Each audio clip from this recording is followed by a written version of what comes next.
বন্ধুগণ, ওড়িশার বিজেপি সরকার কেওনঝড় জেলার পাটনা ব্লকে 11,000 একর জমি সাধারণ জনগণের কাছ থেকে ছিনিয়ে নিয়ে জিন্দাল পস্কো মাল্টিন্যাশনাল কোম্পানির হাতে তুলে দিচ্ছে।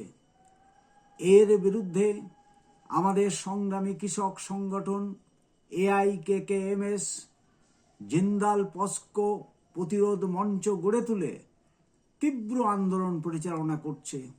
এই আন্দোলনে ইতিমধ্যে হাজার হাজার কৃষক ক্ষেতমজুর অংশগ্রহণ করে মরণপণ সংগ্রাম করে যাচ্ছে।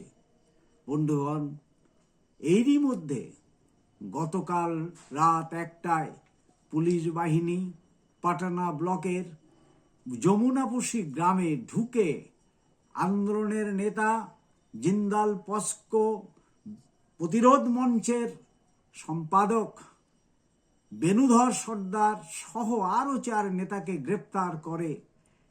জনগণ আন্দোলনে ফেটে পড়লে পুলিশ ব্যাপক লাঠিচার্জ করে তাদেরকে গ্রেপ্তার করে নিয়ে চলে যায়। শোনা যাচ্ছে তাদের বিরুদ্ধে সন্ত্রাসবাদ ধারায় মামলা করা হয়েছে। অত্যন্ত ফ্যাসিবাদী আক্রমণ।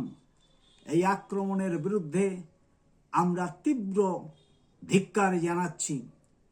আমাদের সর্বভারতীয় কমিটি এর প্রতিবাদে আগামী 30শে নভেম্বর সারা ভারত প্রতিবাদ দিবসের ডাক দিয়েছে।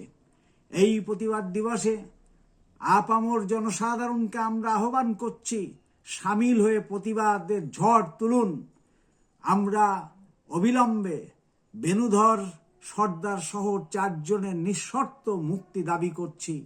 এই আন্দোলন জয়যুক্ত করে তুলুন। এই আবেদন পশ্চিমবাংলার জনগণের কাছে আমরা AIKKMS পশ্চিমবাংলা কমিটির পক্ষ থেকে রাখছি।